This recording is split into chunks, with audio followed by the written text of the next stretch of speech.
Krishna. You have a good sense of timing? Is that why you raise your hand? Oh. Yes. Several.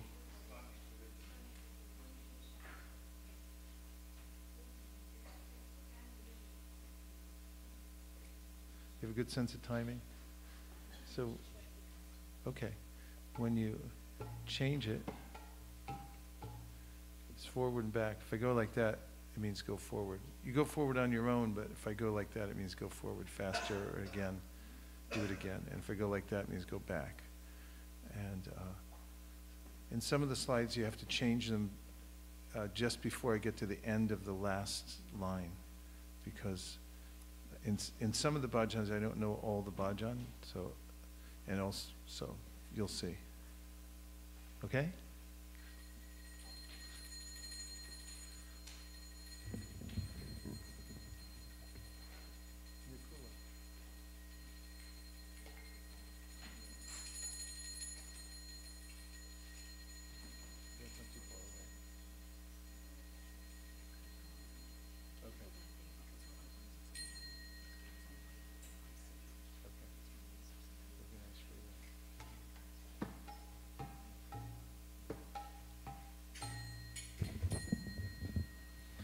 Hare Krishna.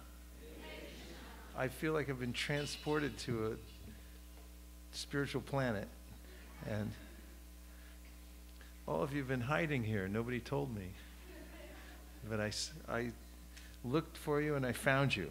So now I know where you live. You can't get away. I'm going to pursue your association. So thank you very much for coming tonight and for being who you are.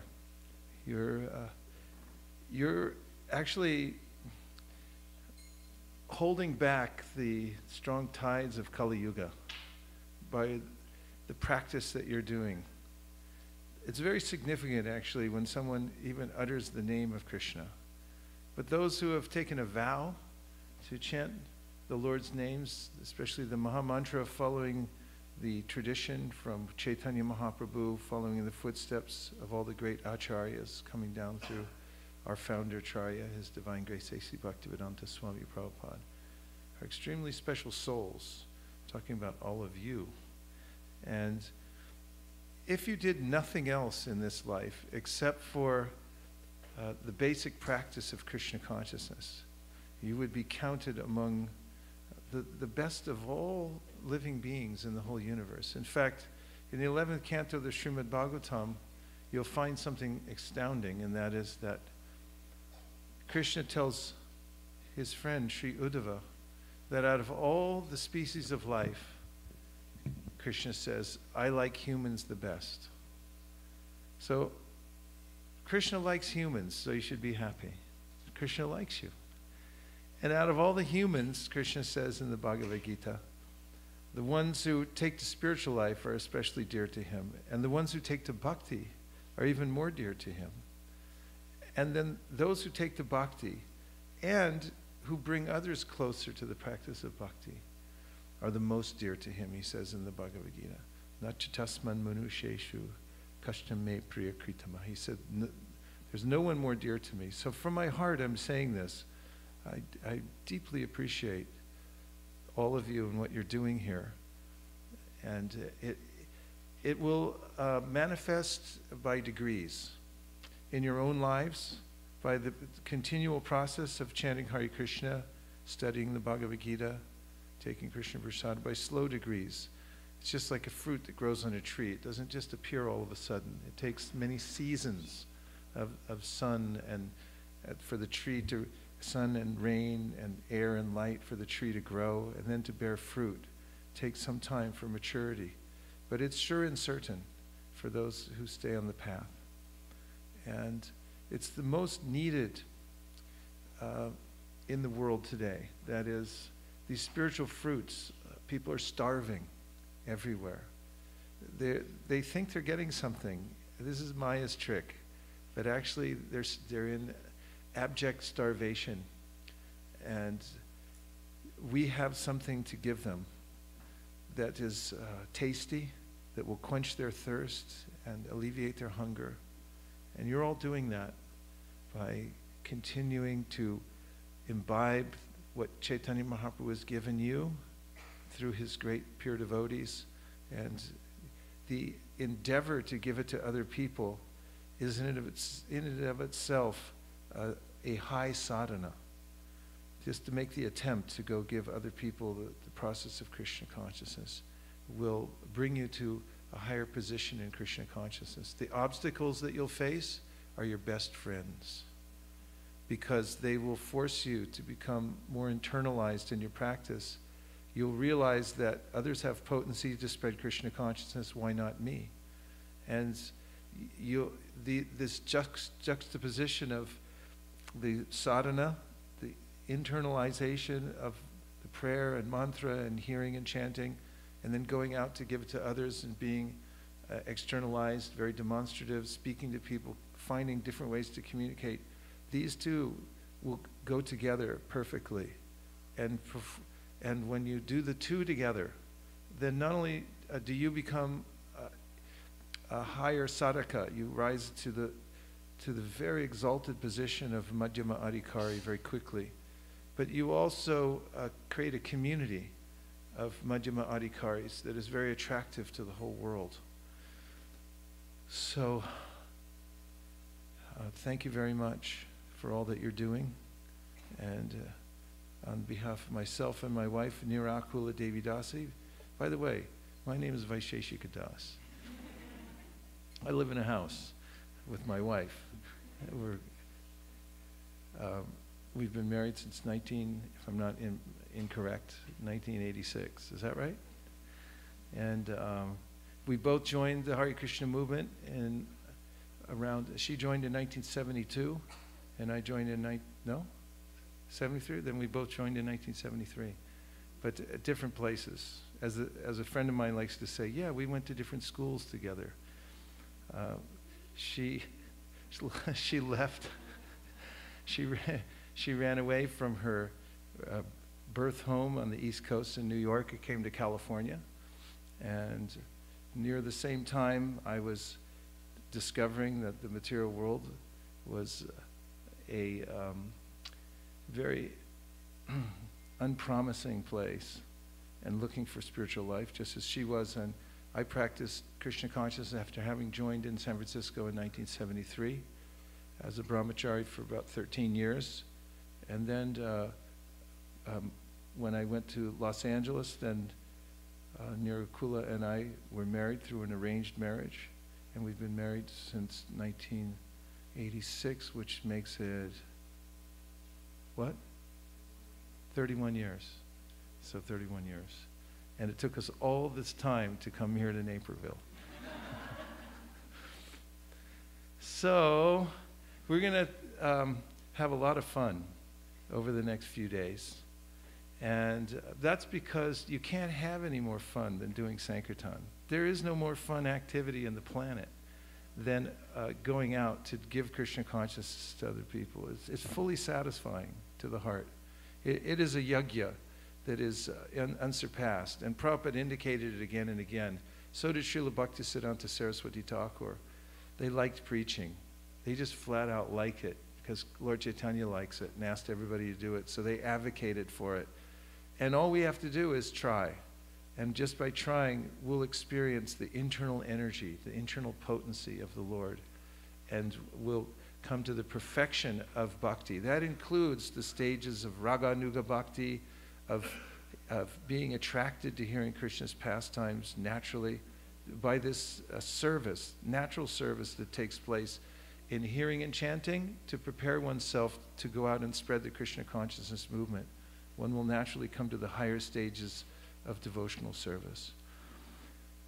And we'll start tonight by invoking the blessings of the 6 Goswamis of Vrindavan, by singing this song by Srinivasacharya.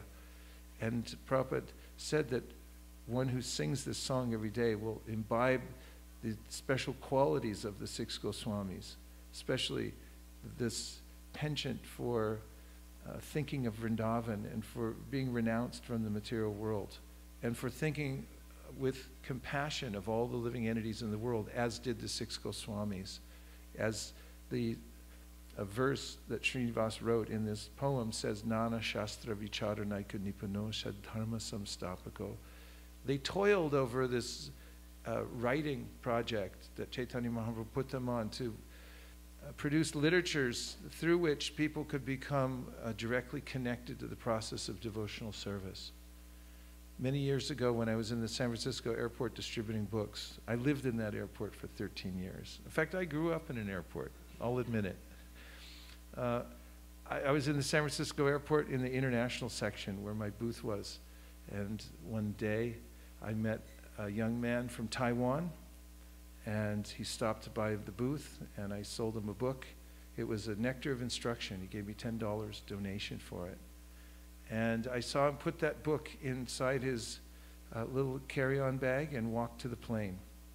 And as he walked away, I remembered some time I spent in Vrindavan at Terkadamba. And this is a very sacred place where Sanatana Goswami wrote some of his literatures, and Rupa Goswami also congregated and wrote, and imagining how Rupa had written the Nectar of Instruction there. And did he think about how there might be airports in the future, flying machines, and people coming from various countries landing? And did he imagine that his book, which was at that time written on palm leaf using a stylus that would have to be impressed upon the leaf and then placed in the sun and then reproduced by hand, would end up going through a high-speed printer and electronically producing thousands, millions of copies? And as I contemplated that, I thought about this profound connection I had with the author of the book. As every author thinks about writing a book so that it can be distributed to others. That's why one would write a book. Of course, it's for self-purification, but there's obviously an idea that the book will go out and other people will take advantage of it.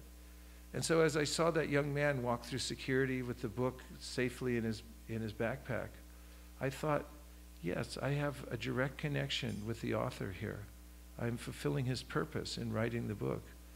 And that young man will have a direct connection with the author Rupa Goswami and those other great acharyas who have brought the book forward, not the least of which is His Divine Grace A.C. Bhaktivedanta Swami Prabhupada, and through his purports.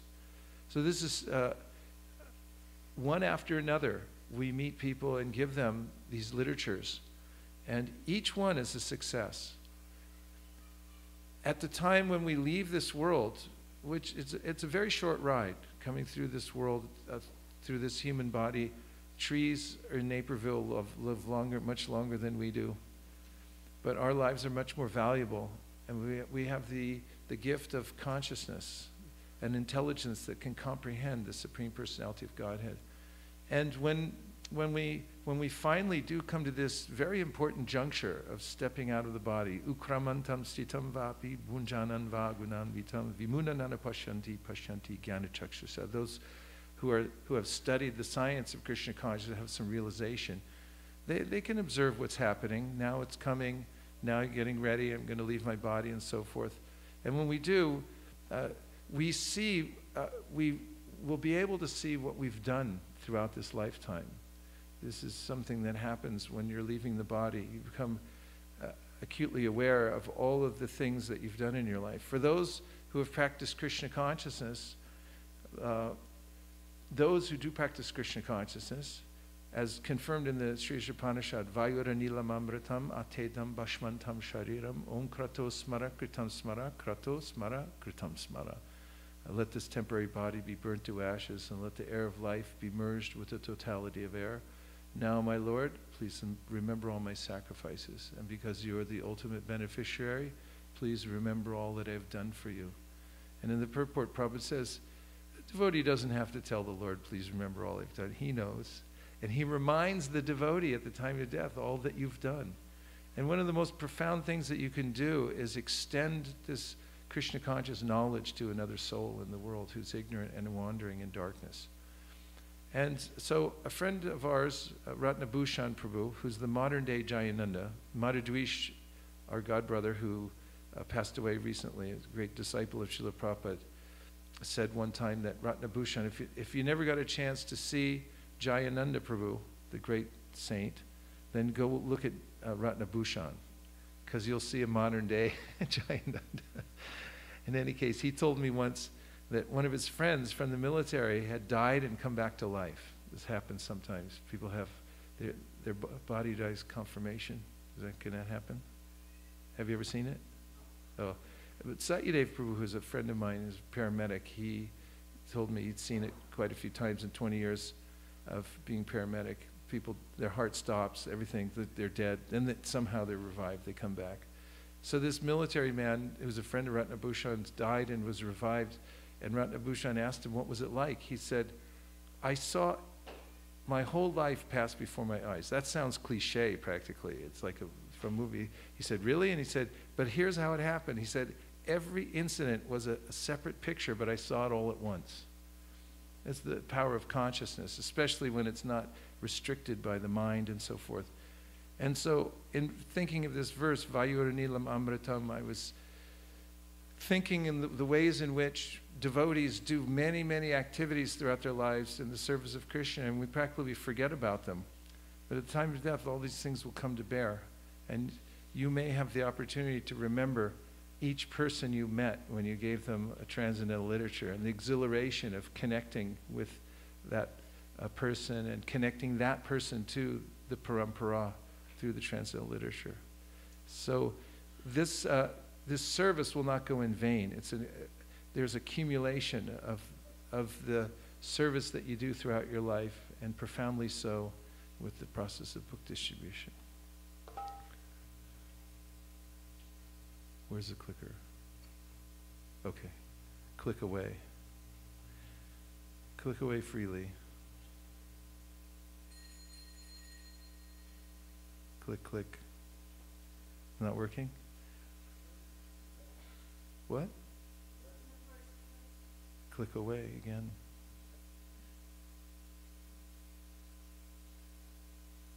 Let's see. Technical difficulties. Sorry. Oh, it's not moving on my screen. That's odd. Sorry for that. It's moving there but not here. That was the holdup. I have no idea why that's happening. Okay, put it on the first verse. Krishna Kirtana Gana. All together. Nanaparo Premamritam Bonidhi Dira Dira Jana Priya Priyakaro Nirmatsaro Pujito Shri Chaitanya Kripabharo Bhuvibhuva Paravahantharako Vande Rupa Sanatano Rakuyago Shri Jiva Gopalako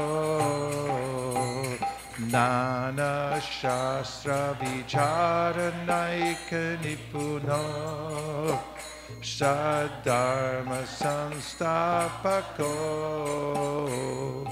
Lokanamita Karino Tribhuvane Manyo Sharanyakaro Radha Krishna Padaravinda Bhajana Nandena Mataliko Nande Rupa Sanatano Raghyago Shri Jiva Gopalako Shri Gauranga Gunarna Varna Navido Shadha Samridyan Vito Papotapa Nikrintano Tanubritam Govinda Ganamritai Anandam Buddha Buddhi Vardanaika Nipuno Kaivalya Nistarako Vande Rupa Sanatano Raghuyako Shri Jiva Gopalako Tvaturnama Shesha Mandalapati Shrenim Sada Tuchavad Kadina Ganesha Ko Karunaya Gopina Kanta Shrito Gopi Babara Samritabdilahari Kalola Maktumahu Manderu Pasanatano Raghuyako Shri Jiva Gopalako Puja Kokila Hamsa Sara Sagana Kirne Mayura Kule Nana Ratna Dibara Mula Vitapa Shri Yukta Vrindavane Radha Krishna Maharnisham Prabhajato Jivarta Doyo Mudha Rupa Sanatano Raghuyako Shri Jiva Gopalako Sankhya Purvaka Nama Gana Natibi Kalavasani Krito Hara Vihara Kari Vijito Chatyanta Dino Chayo Radha Krishna Dasmitir Madhurima Nande Namata Hito Vande Rupa Sanatano Raghuyako Shri Jiva Gopalako Radha Kundam Tate Kalin Titanaya Tire Chavam Shivate Premon Maravashara Shesha Dashaya Grasto Pramato Sada Gayanto Chakadaharir Gunavaram Baba Vibhuto Mudha Derupa Sanatano Raghuyako Shri Jiva Gopalako He Radhe Vraja Devake Chalalite He Nanda Sunokutaha He Govardhanaka Tapatale Kalindi Vanye Kutaha Goshanta Viti Sarvato Vrajapure Keder Mahavivalo Vande Rupa Sanatano Raghuyako Shri Jiva Gopalako Vande Rupa Sanatano Raghuyako Shri Jiva Gopalako Vande Rupa Sanatano Raghuyako Shri Jiva Gopalako Shad Goswami Ashtakam Ki Shad Goswami Ki Srila Prabhupada ki, Gaur Premanande, Nitai Gauda Hari Bol, Hari Bol, Hari Bol, Nitai Gauda Hari Bol. Hari Bol, Hari Bol.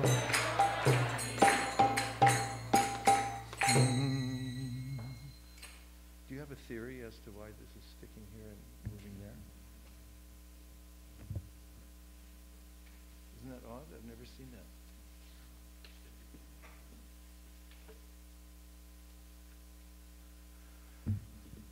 I can take the clicker back. Thank you very much. Great job.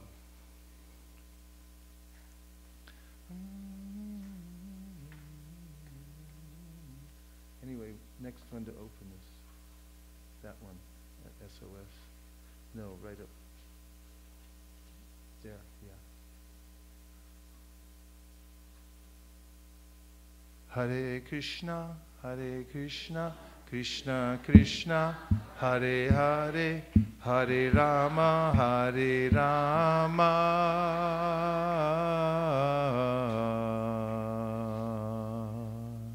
Rama Rama, Hare Hare,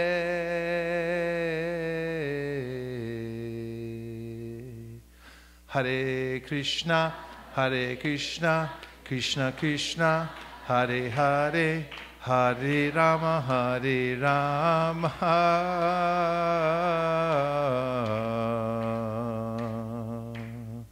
Rama Rama, Hare Hare.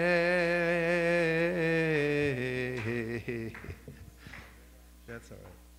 You're not used to a Mac, are you?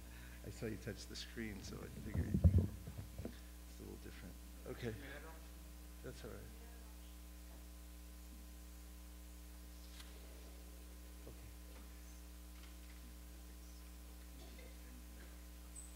You can't see the cursor there. You'll have to see it on here. Mirror options. No, go ahead. Hare Krishna, Hare Krishna, Krishna Krishna, Hare Hare, Hare Rama, Hare Rama, Rama Rama,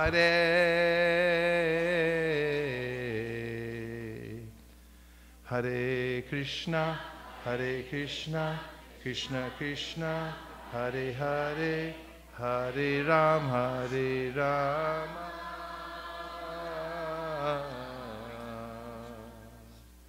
Rama Rama, Hare Hare.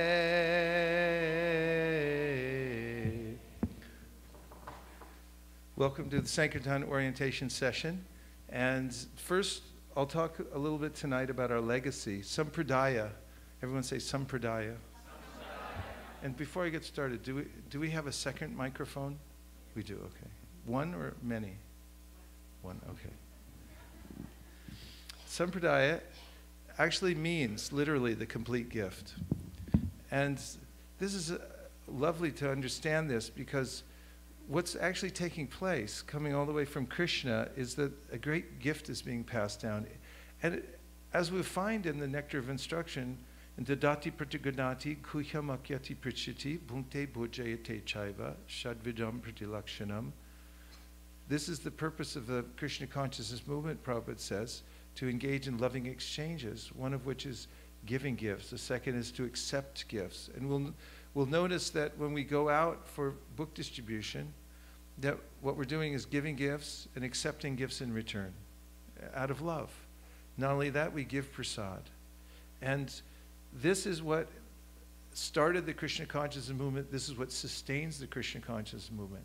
So the mood of our Sankirtan movement is gift giving. That's why it's called a sampradaya, a bequeathment. We have something that's so wonderful and so complete that we give it out, and the more we give it out, the more it increases for us. That's an amazing kind of gift. We become, our hearts become bigger the more we give it, and we're able to assimilate more. And it never ends. It goes on like that forever. And so those who are the greatest givers in society are noted to be the greatest souls. Even in secular society, people note when people have those that have compassion, those that go out of their way to put others first. Philanthropical causes are considered much more noble, and they're noted in society. The people who enact them are noted throughout many generations as being great souls, whereas those, even though perhaps wealthy and developing many assets, who are not compassionate, who think of themselves first, although they may be noted in history, they're not noted as noble. And the greatest gift, of course, there are many good causes to give to, but there's only one great cause. That's what Chaitanya Mahaprabhu came to teach. Many good causes, but only one great cause. And that only one great cause is giving people the direct opportunity to go back home, back to Godhead, to understand what one's relationship with Krishna is. This is such a profound activity. And Chaitanya Mahaprabhu invited everyone to take part in it. So this is good work if you can get it. There's all kinds of work that one may have to do in this world, and much of it is drudgery. However, gift giving is not drudgery, it's done joyfully. And this is what our work actually is, and this is the legacy that we are following. So, Advaita Acharya, and there's something notable about this picture. This is the great Advaita Acharya. It's one of my favorite pictures in all of Prabhupada's books. And actually, the picture of Shalagram Shila that you see here in the little throne was drawn by hand by Srila Prabhupada, because the artist who drew this, made this painting and made a pencil drawing first. His name is Parikshit. And he didn't know what a Shalagram Shila was. It's in the literature, it's in the manuscript that he followed to make the picture, because that's what the artist did. But he had no idea what a Shalagram was, because we didn't have Shalagram Shila anywhere in ISKCON at that time. Nobody knew what they were. So he came to Srila Prabhupada and he said, okay, Advaita Acharya is worshiping and calling out to Krishna to please come, but what's the Shalagram? So Prabhupada drew this by hand, and then Parikshit painted the picture around that. So in this picture, we see Advaita Acharya. He's Mahavishnu. In this universe, Mahavishnu has great compassion for the souls, because as Brahma Samhita, Yasyaika Nishvasita Kala Matava Lamdya Jivanti Loma Vilaja Jaganananata Vishnur Mahansa Hiya Yasya Kala Visheshu Govindamadi Purusham Maham Bhajami. He's exhaling, and all the universes are coming out, including all the jivas. And then Mahavishnu is expanding himself into Garbhadakshay and then Shirvadakshay, just to maintain a platform on which the jiva souls, who are part and parcels of the Lord, can enact their desires in the material world. He even reminds them what their desires were in a previous creation. But all the while, he's pining for them to come back to their original state of consciousness, which is loving devotional service. And his ultimate purpose for the creation, this Shrishti Leela that takes place eternally, it's going on in cycles. Just as when one's breathing, it goes on in cycles, it doesn't stop. So similarly, his breathing, God's breathing, is for a purpose. It's to enable the living entities to come back to Godhead, and he provides every opportunity for them to do so. At the end of the cycle of an entire universe, 311 trillion years, when he inhales again, and he has to wind it all back up again, he becomes a little frustrated. In fact, it's mentioned that at that time, Sankarshan becomes a little annoyed that the living entities haven't taken advantage of all the facilities. Just like you'll become a little annoyed when you present somebody a book and they go, nah, I'm not interested, see you later, buddy. And it's like, come on, it's kind of nice, you should really take it. So the Lord becomes a little annoyed also. He's out there on Sankirtan trying to present, it's like, here, opportunity, and nah, I'm not interested, I'm fine, it's okay. So he becomes angry, and the Rudras, 11 Rudras, burst forth from his eyebrows, and they begin their dance of destruction. It burns down the whole universe, all the matter, and the living entities are all then taken back into the body of Mahavishnu. And Advaita Acharya is that same Mahavishnu. So you'll notice in these pastimes, he comes down first, and he's praying to Lord Chaitanya, please come save these people. They're so misguided, these living entities who are part and parcel of Krishna, same quality, but they've forgotten and they've become so retrograde. You need to come. So this is how you do Sankirtan. This is how you do everything. You have to pray with your whole heart, just as Advaitacharya is doing here. He's sitting down and he figured out from the Shastra how to call Krishna. Krishna is so loving to his devotees, and there are all kinds of loopholes in the scriptures. He found one, and that is if you offer Ganges water and Tulsi leaf to the Supreme Personality of God, he becomes so indebted to a devotee for offering those two things, Ganges water and Tulsi leaf, he sells himself to the devotee. He's like, okay, I'm yours. So he found that in the Shastra. He said, where's the Ganga water? Here's the Tulsi. Okay, Krishna, come down, please. Come, please save these souls. And this is the constant prayer of those in the Sankirtan movement. This is real life, to have this prayer in one's heart that let me save others. Let me go to some trouble to give other people an opportunity to take to Krishna consciousness. This is a Shukadeva Goswami's statement about Lord Shiva, who's known to be all-merciful and the greatest of Vaishnavas. He says, Tapyante lokatapena sadhava prayasojana parama aradanam tadi purushasya akilatmana. That the highest worship, aradanam, of Krishna is to take some tapasya on one's own head for the sake of alleviating the suffering of the living entities. This is the sum and substance of religion, actually, is to show compassion to other jivas. That's religion.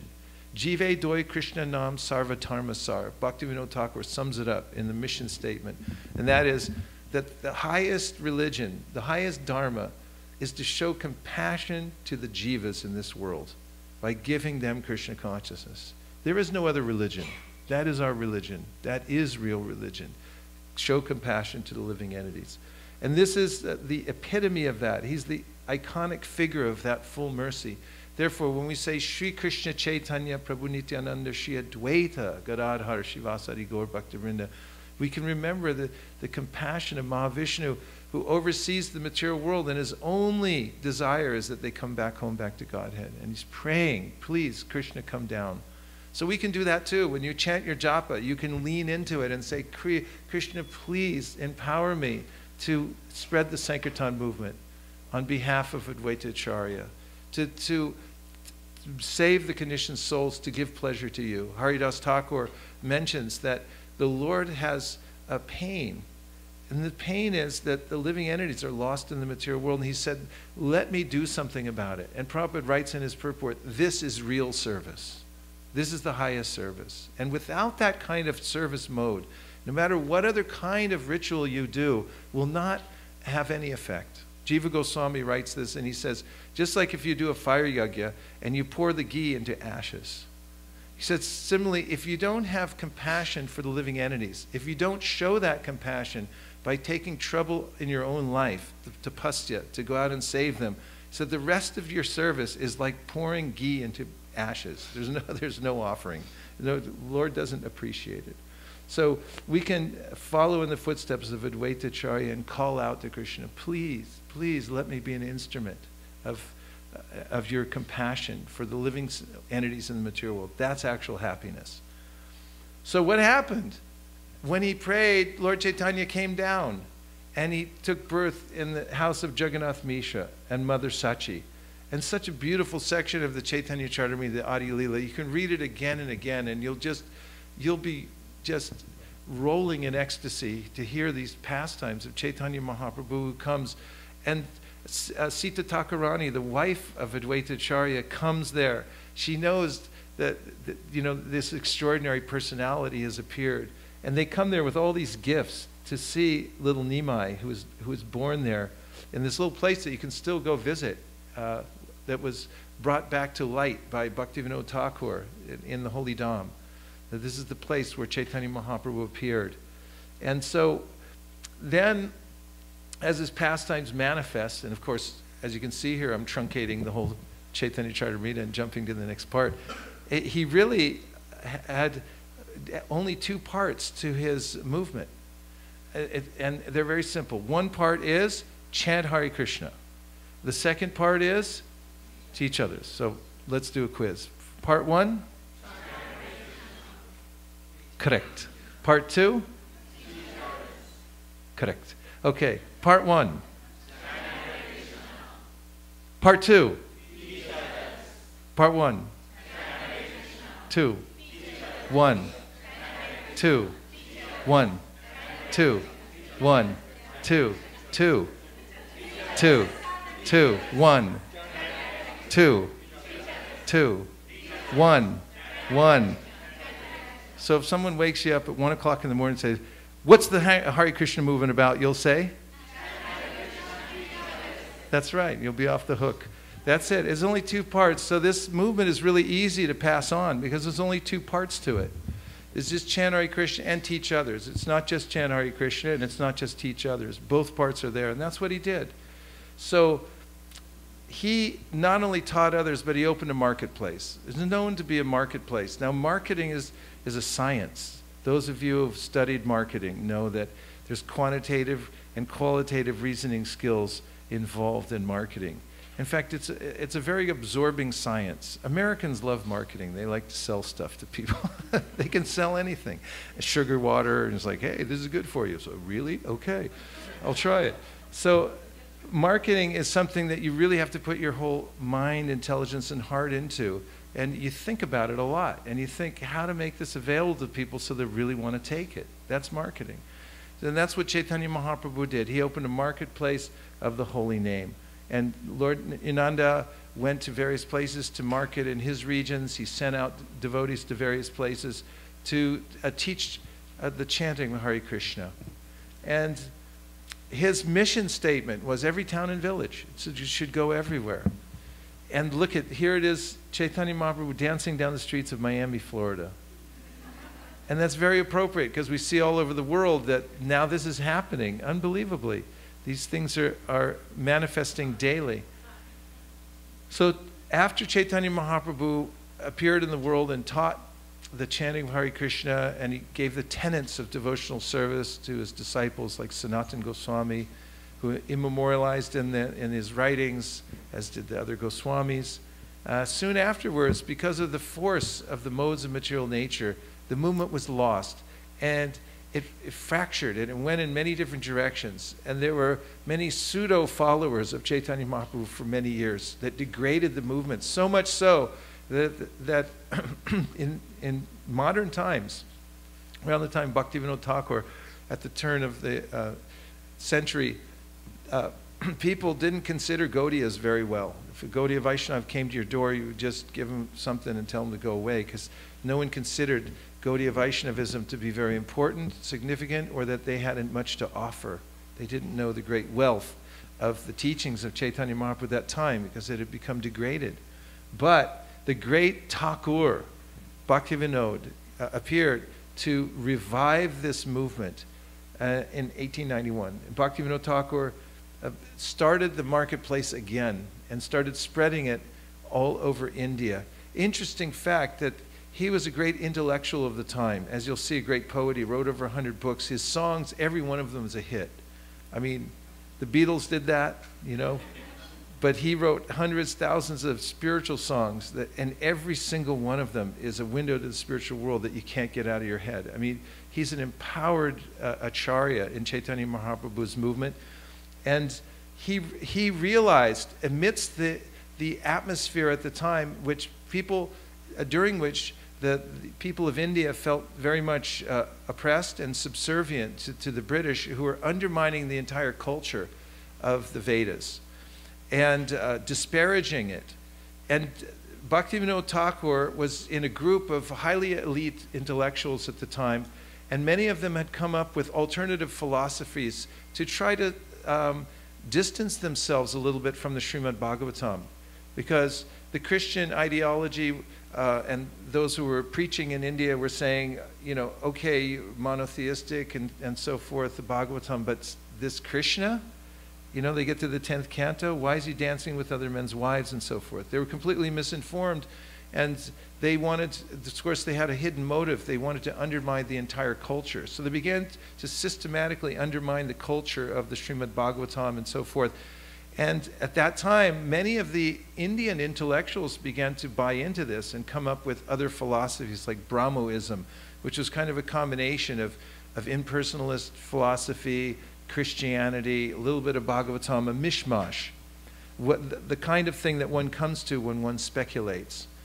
Bhaktivinoda Thakur was among them in discussing these types of things, and when he, in his rigorous research of all the spiritual literatures of the world, came to the teachings of Lord Chaitanya, he found that this is the uniter of all religious processes in the world. This is the one who has brought the perfect philosophy and who illuminates the Bhagavatam and gives the Bhagavatam in such a way that it's livable and shows how the Bhagavatam is the supreme literature and how Bhagavan, the object of the Bhagavatam, is the supreme personality of Godhead Krishna. And when he came back to his intellectual circle and says, aha, I've got it, it's Chaitanya Mahaprabhu, they were shocked. That what happened to you? He was like, you know, devotees who go off and join the Krishna conscious movement, their parents like, what? You did what? And so Bhaktivinoda Thakur then became the spokesperson for Chaitanya Mahaprabhu's movement. He actually revived it. And he started writing books and sending them out all over the world to bring Chaitanya Mahaprabhu's movement back to the dignity that it deserves in the world. He sent books to great poets like Thoreau and Emerson. He sent books to universities like McGill University in Montreal, Canada. And so his compassion was overflowing to see that people of the world would take to Krishna consciousness. And to that degree, he opened a marketplace. He began marketing in a big way.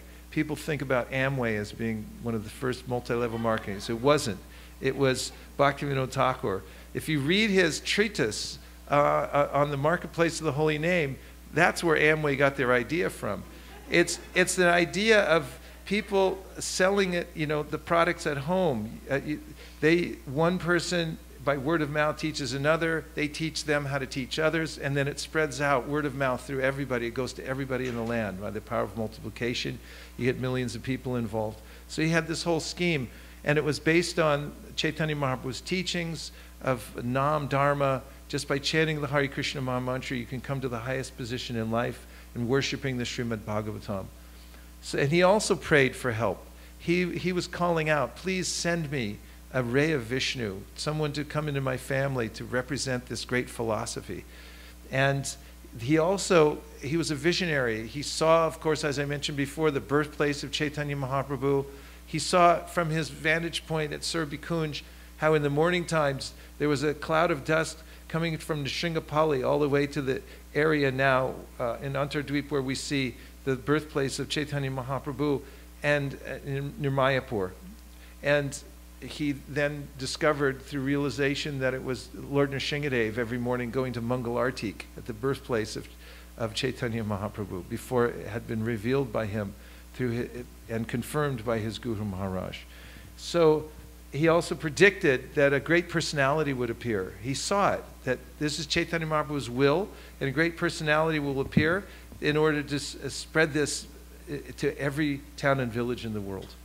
So meanwhile, there are these great sadhus who are keeping the tradition of Chaitanya Mahaprabhu alive. Although I indicated that the movement was lost, it's never entirely lost. There are great sadhus who continue the Shuddhanam, who know the internal secret of Chaitanya Mahaprabhu's appearance. But as the light of the Bhagavat points out, sometimes the waterfalls are flowing and sometimes they don't show any water. So similarly, sadhus are like that too. Sometimes they're effusive and they're teaching all over the world, and sometimes they're quiet. But these great sadhus, like Gorkishore Das Babaji Maharaj, keeping the vibration, the pure vibration, and the teachings of Chaitanya Mahaprabhu, which he had internalized in his heart, going.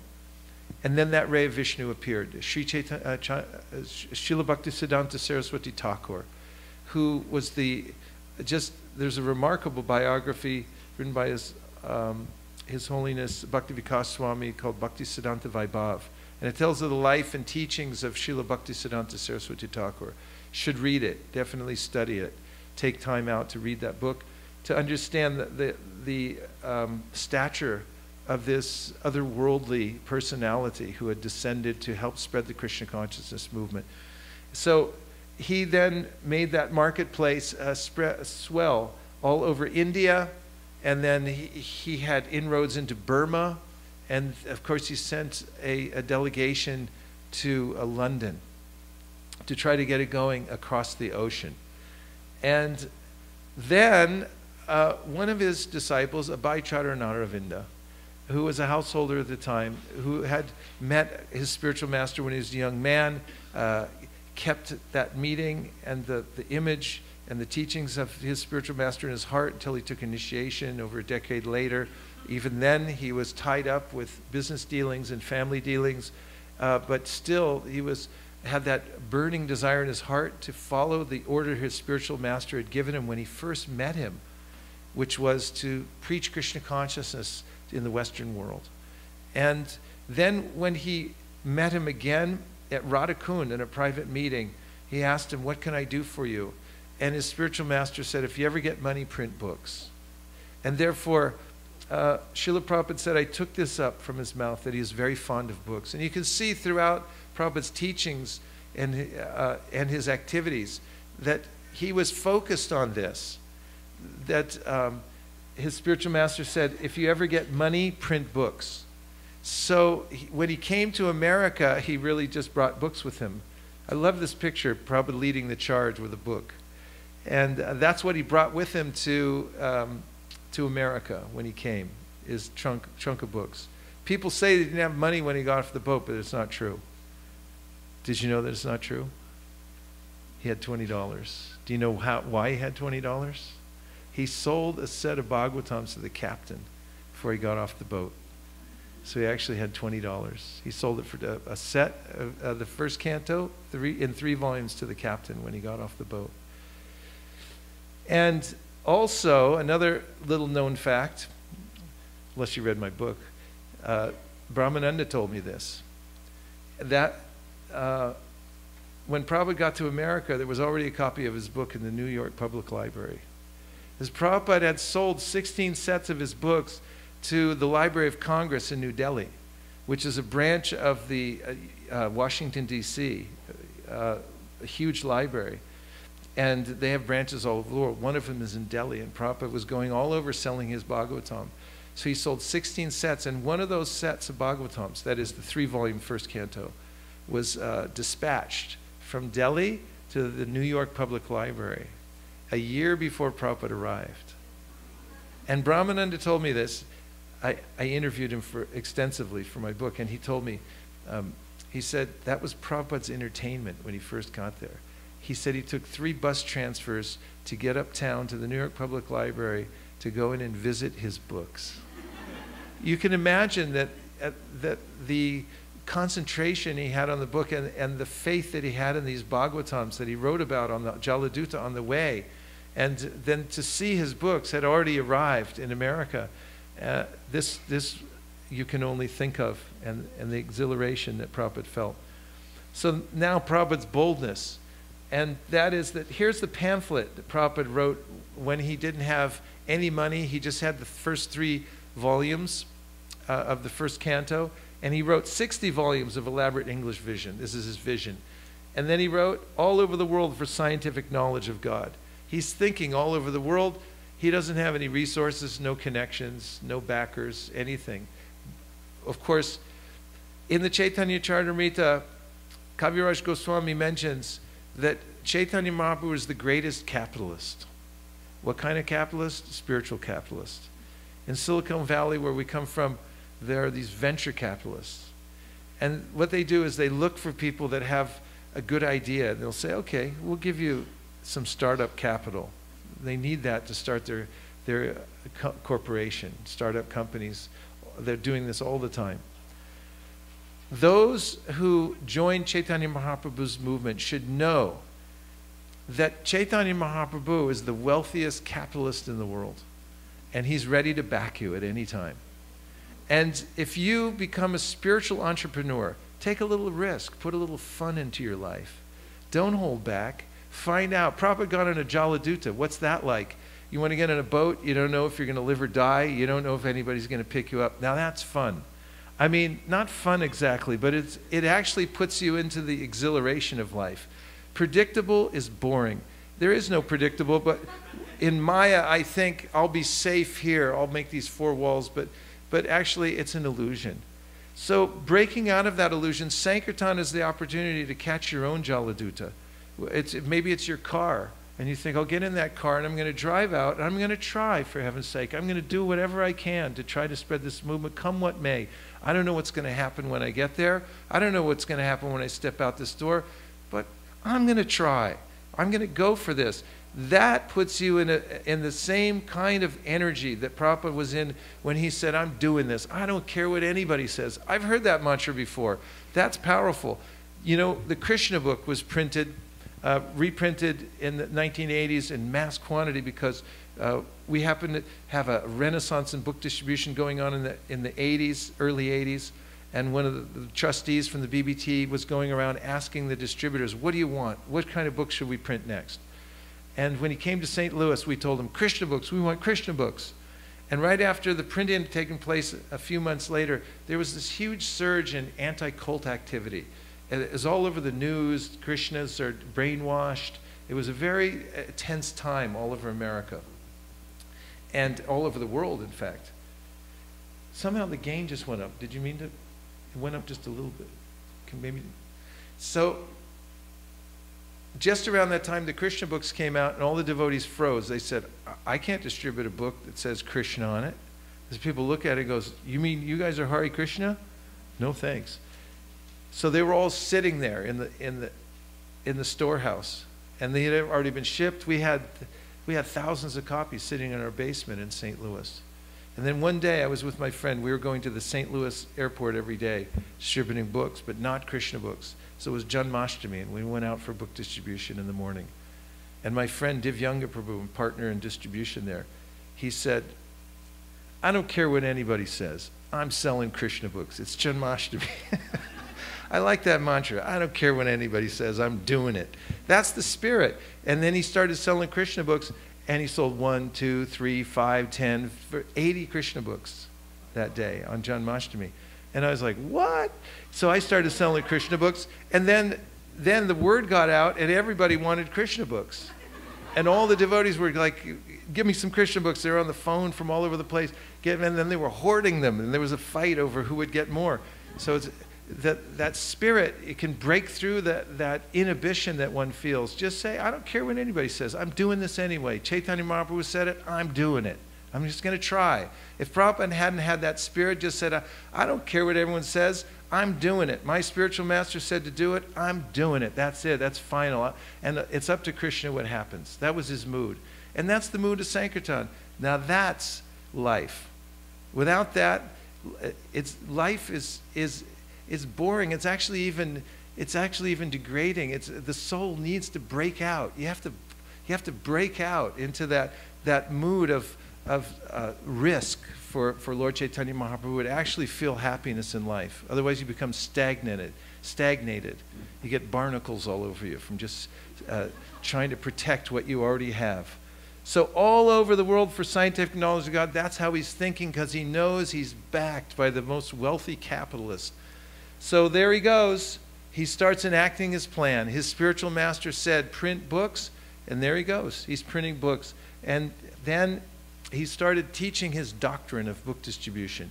And that is, by printing books, we'll actually inject this into human society because the pen is mightier than the sword. And here's what he said. I want everyone to be immersed in this inundation of love of God. This is what Prabhupada writes in the Chaitanya Charitamrita. This is Lord Chaitanya's plan. Sri Chaitanya Mahaprabhu appeared in order to deliver the fallen souls. This is Chaitanya Mahaprabhu's whole business plan written on a napkin or something. And here it is, Srila Prabhupada's plan. I like this idea of distributing books and preaching. That is Lord Chaitanya's plan. So he equated the two ideas.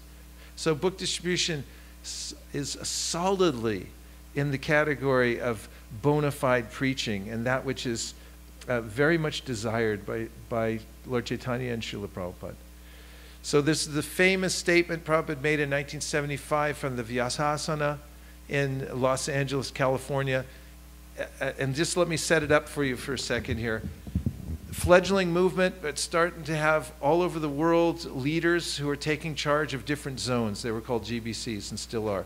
And now Prabhupada calls them all to come to Los Angeles. He's got something to tell them, and he wants to tell them in person. So they all fly into Los Angeles. And two things happened at this meeting. One was that Prabhupada went for a morning walk one day with all the GBCs from around the world and the BBT representative, the main BBT, which was in Los Angeles. And it was run by a very empowered devotee named Rameshwar Prabhu. So Rameshwar was there, and his assistant Radhaballabha Prabhu. They were on the walk.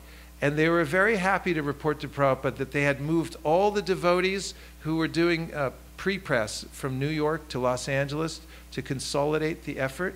They had also brought the most modern equipment that was available in the world to print Prabhupada's books as fast as they possibly could. And he, during that morning walk, reported to Prabhupada that now we're going to be able to print one of your books every 2 months. And Prabhupada was putting his whole life energy into translating these books, especially at this time, the Sri Chaitanya Charitamrita. Prabhupada had the whole manuscript ready. Now Rameshwar makes his triumphal announcement that we'll be able to do one book every 2 months, which is practically unheard of at the time. Prabhupada turns to him. He says, I want all 17 books that were in arrears in 2 months. Rameshwar then says, and this is serious business, because when Prabhupada told a devotee something, that means that's it. You do or die. There was no like, sorry Guru Maharaj, I'm busy right now. This is life or death. And he turns to him and he says, I want all 17 books in 2 months. And Rameshwar replies, but Prabhupada, that's impossible. And that's a fact. It was impossible. But then Prabhupada retorted, impossible is a word used only in a fool's dictionary. And he turned around and kept walking. Rameshwar and Radhaballabha stood there stunned on the beach. And Rameshwar told me that when he digested what had just happened, and then he surrendered, he realized that Prabhupada said it, I have to do it. And as soon as he did that, and he said he was looking around the universe and he saw there's planets moving. How are they moving? How are they floating?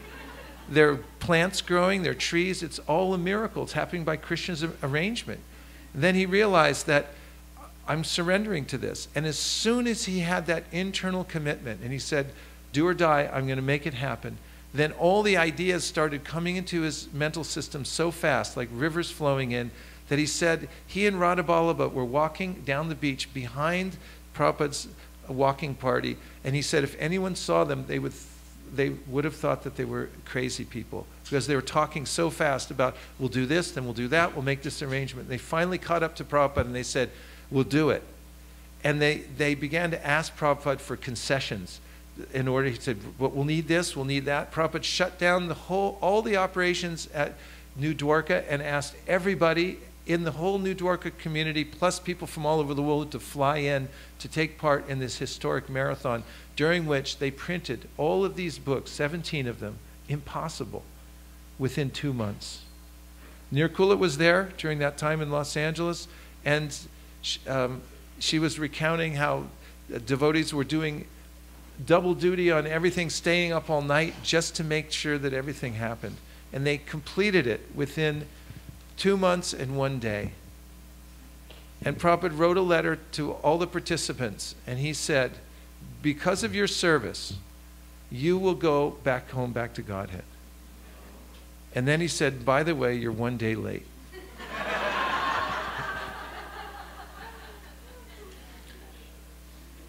So that's one thing that Prabhupada did during that meeting when he called all of his GBCs, his world leaders, and then he sat down at Srimad Bhagavatam class, and he said to all of his leaders there who were straining to hear every word that he said, every indication he might make for what Prabhupada wanted them to do, and he said, print as many books in as many languages and distribute throughout the whole world.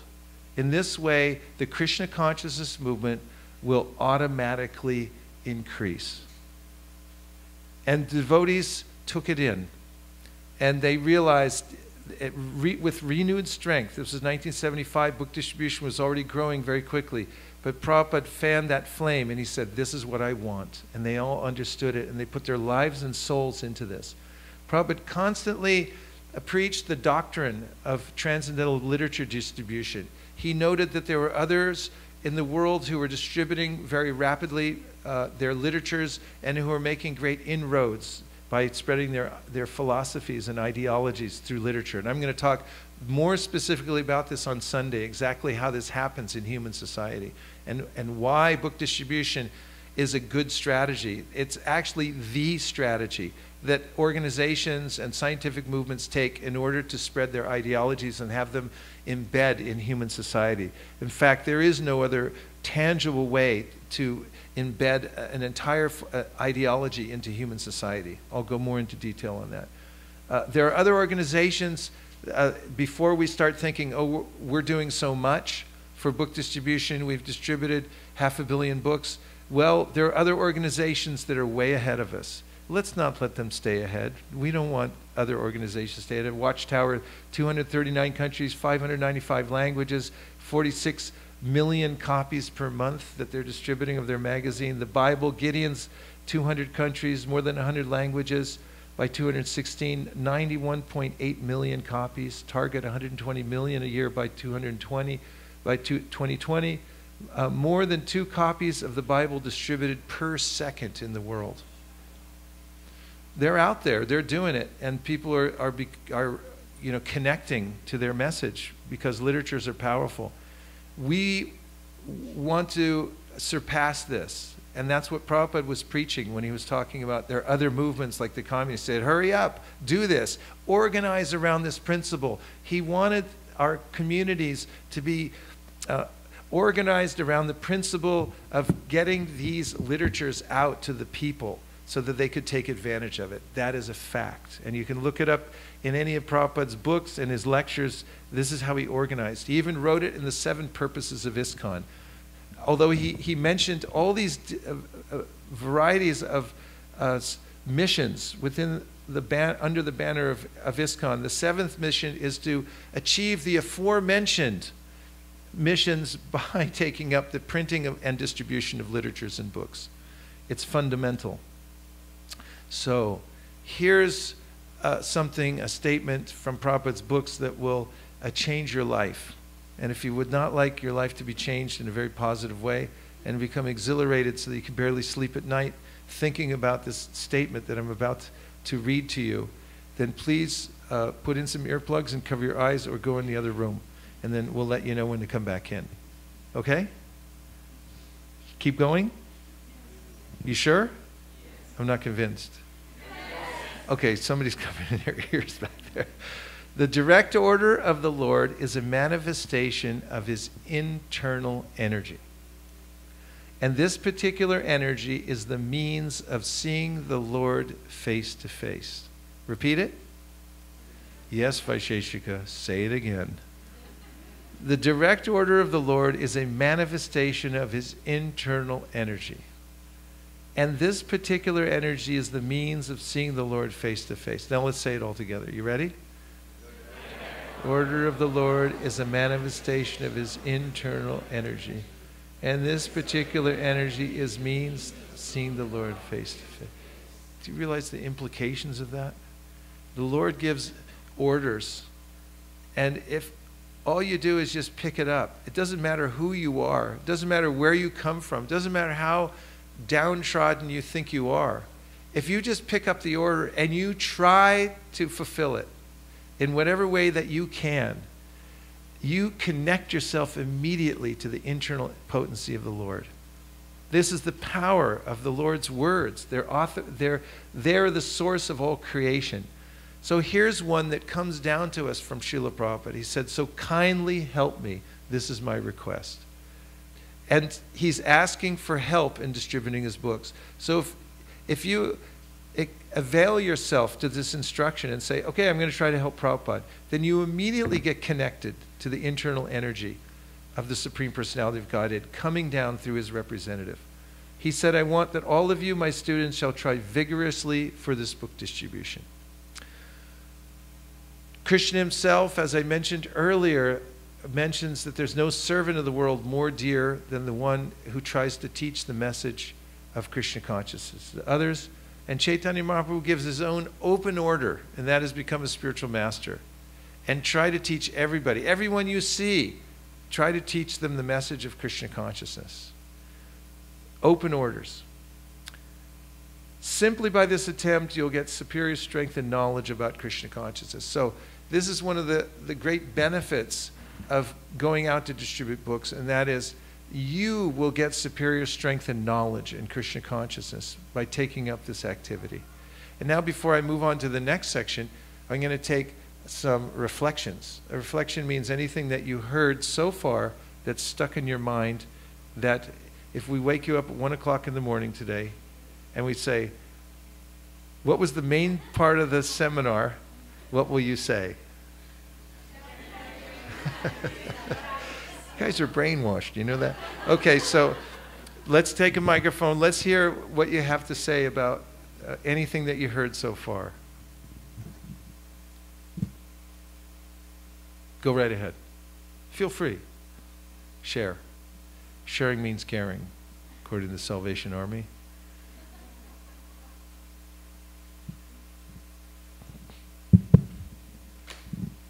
Hare Krishna, Prabhuji. I think the one that stuck to me really is I always had, this thing called causeless unwillingness that Rampada Maharaj says. And he said, I don't care, I will do it. I think that was really powerful for me. Yeah, the immortalized words of Divyanga Prabhu on Janmashtami. I don't care what anybody says. I'm distributing Krishna books. I'm doing this. Yeah. Very good. Thank you. More. Share, share. Go ahead. Don't be shy. Raise your hand. Yeah, I like that line too, like no matter what happens. A little closer. Just don't care about anything. Just go ahead and distribute book. And like whenever I read this, talk about book distribution and all that, and it's really encouraging me that no matter what happened, Krishna is we have to make the Krishna as a goal. And this is the knowledge actually we get from Prabhupada. And no matter what happened, we have to stick and distribute books. Thank you very much. Very good. Yeah. You did good. What else? Hare Krishna, Prabhu, thank you Hare so Krishna. much. One thing which struck me as you were sharing Rupa Goswami's statement that when we don't have compassion for others and not sharing this message, all of the service are like pouring ghee in ashes. Yeah, Jiva Goswami says that. Yeah, this is the perspective of the acharyas, that you have to come to the Madhyama Adhikari platform. Kanishtas are Prakrita Bhaktas. They're admitted into the circle of bhakti, but only by the generosity of the great souls. But when you move up to the position of Madhyama Adhikari, then you're actually considered really on the team. You're actually participating in a real way. Madhyama Adhikaris know how to do good for others.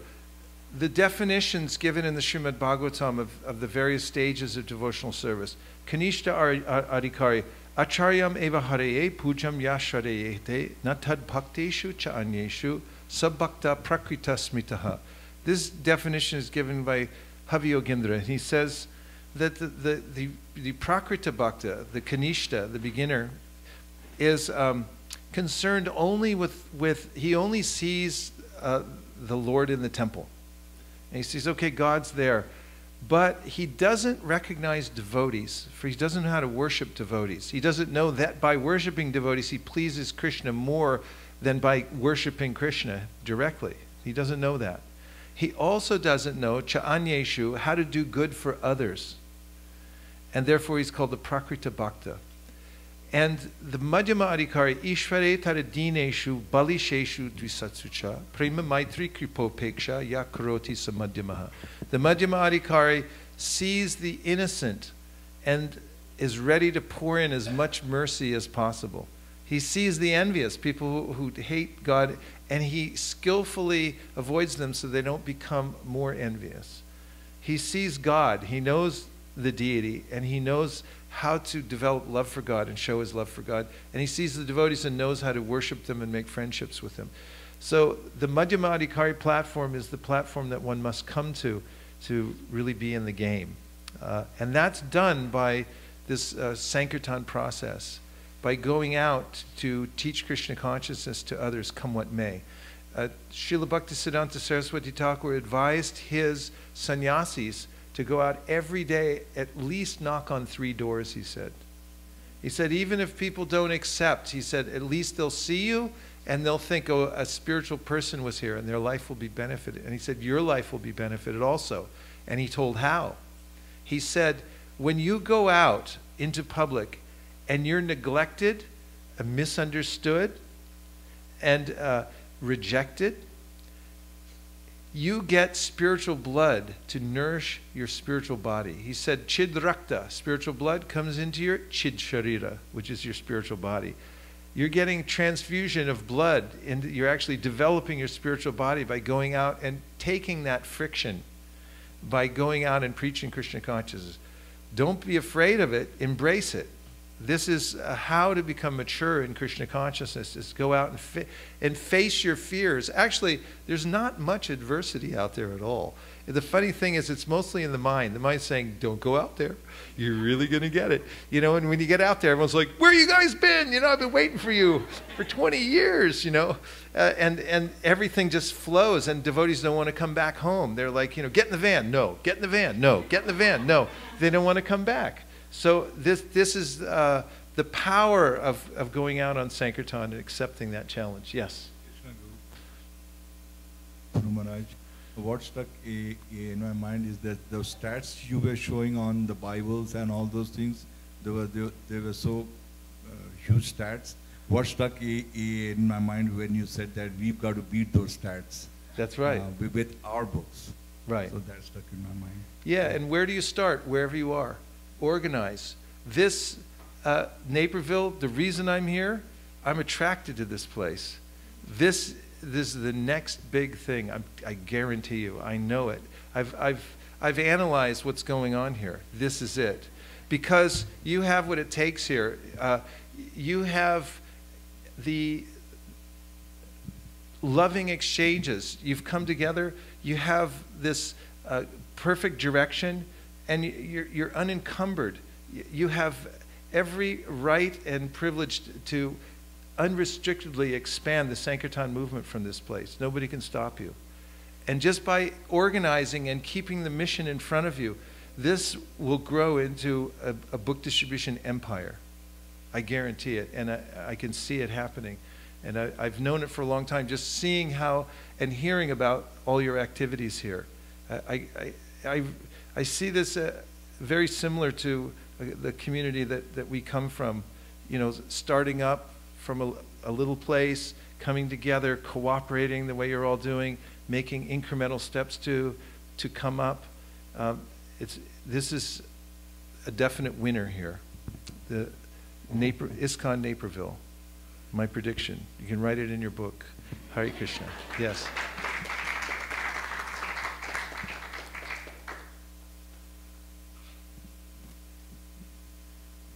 Could you please share with us the count of books that we've distributed so far in ISKCON? 500 million. How do we But stand? between when Prabhupada started as a campaign in America with no money, $20 getting off the boat, his box of books, you can do a lot with a box of books. He started a worldwide movement with a box of books, got off the boat. What do you got? Box of books. And he started his word. By the time he left in 1977, 50 million books had been distributed. Now 500 million literatures have been distributed all over the world. And, you know, a few years ago, we went for a yatra with Prabhupada Maharaj, and we went to Tirupati. And I believe the numbers that were given were in the range of like 35 crores was raised from sale of books. Raised from what? For the sale, from the sale of books. In Tirupati. Yes. Oh yeah, Tirupati. Of course, Tirupati's been very focused on books for a long time, and they have a spot that never ends, because people come to Tirupati all year long, every day, buses full. So they have a perfect spot, and they have the perfect attitude and organization. You know, their whole operation there is based on book distribution. You look at their book room, it's all geared up. You know, it's a corporate operation, how to distribute books. Anybody can do that. And you just have to organize yourselves. Use all the same kind of skills that you do for organizing any other kind of business, and you just grow incrementally, and you can build an empire. And so little ideas with a little organization will grow into something great. Yes. Okay. 2 more? Yes, Prabhu. Yes, talking about the internal energy. Seeing Krishna face to face. This is what you remembered from that, and that by taking the order of the Supreme Personality of Godhead, it's a manifestation of his internal potency. Okay. Is everyone okay? What is it? Jaladuta. Yeah, catch your own Jaladuta. It could come in the form of a little Toyota hatchback. Might be a bicycle. You might jump on the bus. But you catch that Jaladuta. Prabhupada caught a big boat. You know, our little Jaladuta may be just getting out the door or whatever it is. But that's how you make progress, as you face up to this resistance. Resistance with a capital R. It's there, it pervades the atmosphere in this material world. In fact, Krishna says in the 11th canto of the Bhagavatam to Sri Uddhava that the mind has controlled us for many lifetimes. It's for no other reason except for the mind keeps us under its control lifetime after lifetime. And he says the mind has fearsome godlike powers over the soul when it's unbridled. So if you in this lifetime decide, I'm not going with the mind's ideas, I'm going with Chaitanya Mahaprabhu's ideas, I'm going with the ideas of the Acharyas, and I'm just going to follow that, come what may. You can overcome the great tyranny of the mind. So now we're going to look at this rapid way of making progress in spiritual life, which is going out for book distribution. Because book distribution is high sadhana. And now here are the 4 laws of book distribution. Please memorize these and follow them. And if you follow these 4 laws of book distribution, you will improve your book distribution day by day, week by week, year by year, and not only individually but also collectively. I guarantee it. They just flat out work. That's why they're called laws. Are you ready? Say yes. Yes. Okay, here we go. First one is your sadhana must be strong. Please say. Number 2 is you must get books. Number 3 is the more you show, the more you sell. Say it one more time. The more you show, the more you sell. Number 4 is you must organize. Okay, here's how they break down. First of all, everything comes from strong sadhana. Without strong sadhana, you don't get anything.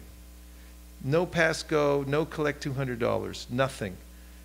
Sadhana means strict, serious, and sincere. Prabhupada uses these 3 words in various places, but you can string them together on a little necklace and wear it around. Strict, serious, and sincere. I see some people are starting to wear it on their t-shirt now. There's several t-shirts out that say strict, serious, and sincere. Thomas Hari Bull started that, and now it's spreading. So strict, serious, and sincere sadhana means that you get a taste. It's your responsibility to get a taste because you have to beg for it. Bhaktivinoda Thakur says, N-H-E ashodi maya nashi paralagi. Lagi magi means to beg. You have to beg for this. If you're not begging, then your sadhana is not at a point where you're going to get traction. And if it's not at a point you get traction, it's called niyamagraha. You're just doing it because you feel like you have to. Don't do that. Beg. Just beg. Don't feel embarrassed. Get on your hands and knees and put your whole heart into it. Cry if you have to, but you got to ask for it. And you have to ask really hard. And if you do your sadhana like that, if you put your whole heart and being, every cell in your body, you're entitled to do that. The Bhagavatam says it. There's no other purpose to human life except for asking for this, begging for it, just calling out for it. Don't feel embarrassed in front of your colleagues, your friends, your family, to dedicate your whole life to begging for this, to get one drop of taste. Bhaktivinoda Thakur says, Jivana hoyalo shesh na bhajile hrishikesh. He said, your life can end at any moment. What are you doing? You're going to die any second, and you haven't got that taste yet. He says, get it. And he says, do whatever you have to do to get this taste one time, and then your life will be complete. So this is sadhana. And when you get that one taste, even if it's a molecule of taste, you'll have overflow, because it's so powerful that you'll have enough to distribute to everybody in Naperville. No to everybody in Illinois.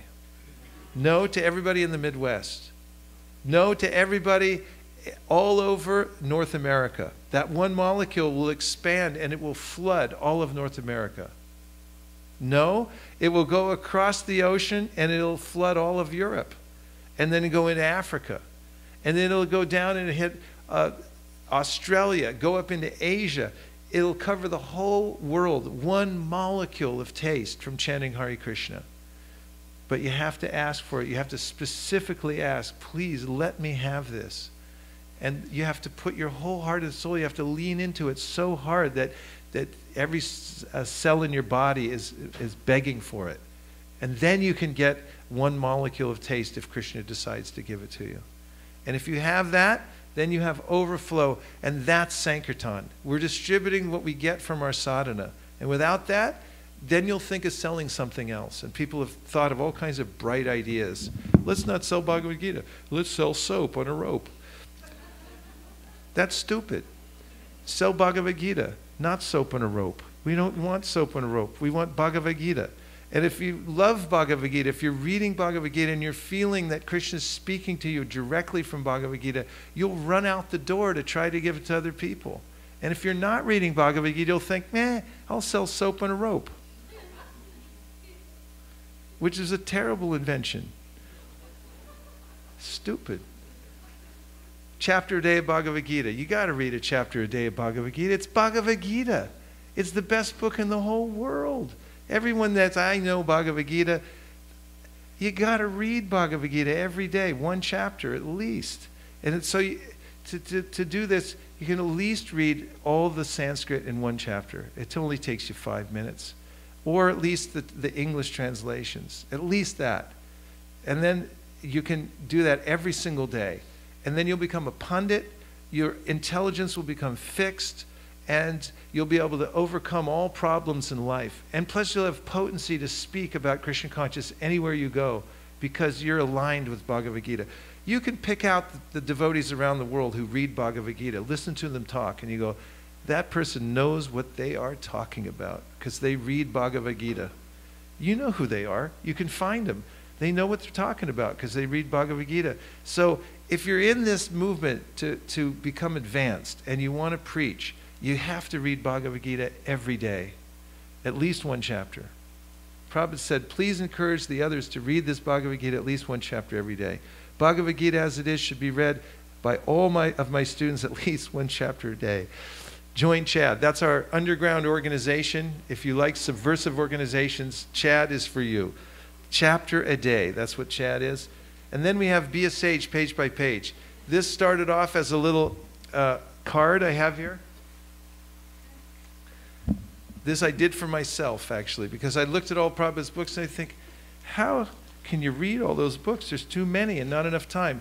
And then I read a little article by Brian Tracy one day, and he said, whatever big task you have, just break it into tiny little pieces and then do what you can every day. So I said, I'm going to do that with Prabhupada's books. So I counted how many pages there were in the Bhagavatam. I said, okay, I got the number of pages now. How many pages do I have to read? How many are there? 15,119. That's a finite number that we can handle. Okay, now break it down. If I said to myself, you want to read the Bhagavatam? In 1 year, 41 pages. That's all you have to do. 2 years, 21 pages. 3 years, 14 pages. 4 years, 10.5 pages. 5 years, 8 pages. Doable, right? If you just make a schedule and stick on it. So then I thought, how about all the other books? And they're all on here. And then we made the app. This is available on the App Store for both Android and for Apple. You can go there right now and pick it up. It's free of charge. You can go to this beautiful little app that's been designed, and you just do the picker wheel, and you can find which book you want and pick out how many pages a day you want to read of each one of Prabhupada's books. And it'll give you a reminder every day to read your pages. And there's a lot more coming to this app. We're going to have a feature soon where when you sign in, you'll be able to see everybody else on the planet who's reading one of Prabhupada's books at the same time. And you'll feel part of a community that's reading.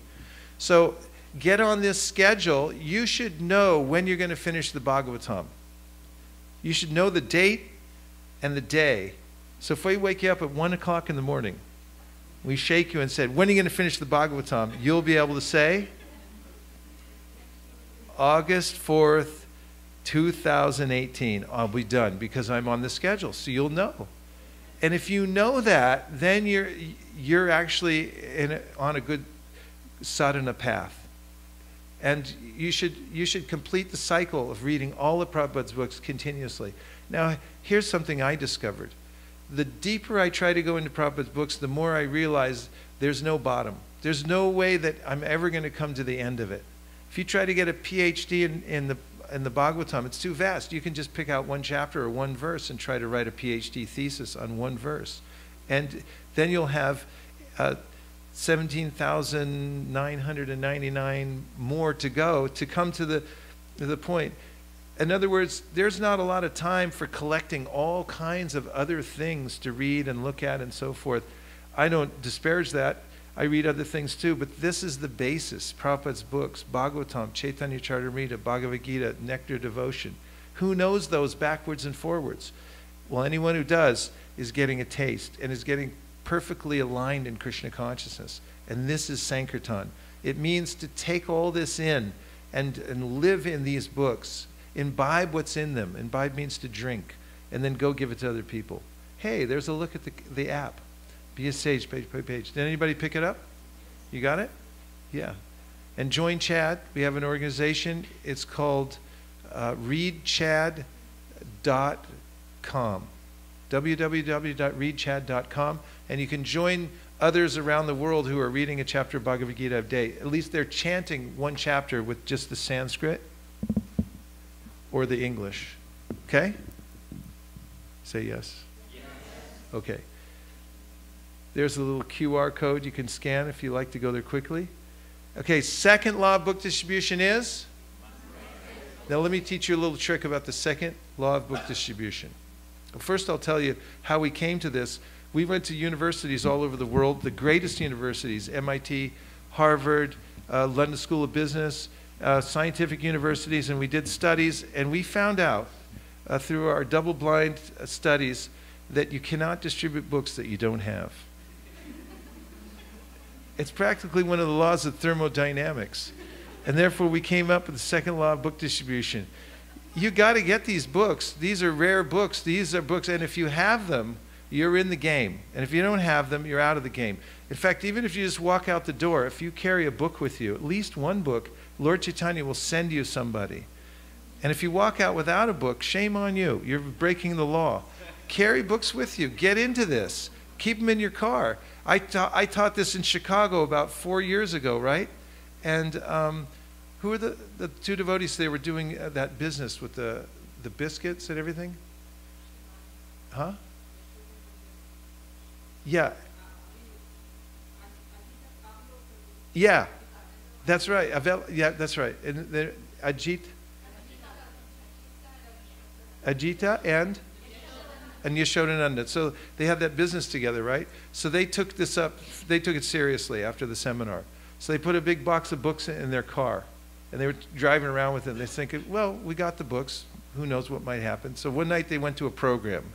A bunch of devotees came to the program, somebody's house. And during the program, the host said, you know, I really want to give Bhagavad Gitas to all my friends. And do you guys have any? And all the devotees looked around and said, oh, we don't have any. And then Ajit and and Yashodananda looked at each other and said, we got books in the car because we got books. We're following the second law. So they ran out to the car, they brought in the box of books, and there were about 8 Bhagavad Gitas and some other books, and they said, here, how about these? And he said, that's good, here's $1,000. Yep, that's what happened. And they said, wow, this really works. So the next time they were driving me to the airport, when they came to Chicago, I said, hey, you got your box of books? And they told me the story. I said, this is why. If you have books, you're in the game. If you don't have books, you can't play. You don't get to play in the Sankirtan movement. You got to get these books. And if you have at home, you can pile up cases in front of the refrigerator and just tell everybody, we're not eating until they're gone. So this is military. When you join the military and they ask you a question, you answer like this. They say, you say, sir, yes, sir. But you say it like this, sir, yes, sir. You know how to do that? Let's try it. Okay, in that same mood, but only for number 2. When I ask you what the second law of book distribution is, you say, get books. Okay, what is the second law of book distribution? Get books. You'd be kicked out of the military. Let me show you. That was on a scale of 1 to 10, that was about a 2. Okay, what's the second law of book distribution? Get books. There you go. That's the second law of book distribution, get books. So if I wake you up at 1 o'clock in the morning tonight, I say, what's the second law of book distribution? You'll say, get books. That's military. That's where you want to live. You want to get books. This is a law.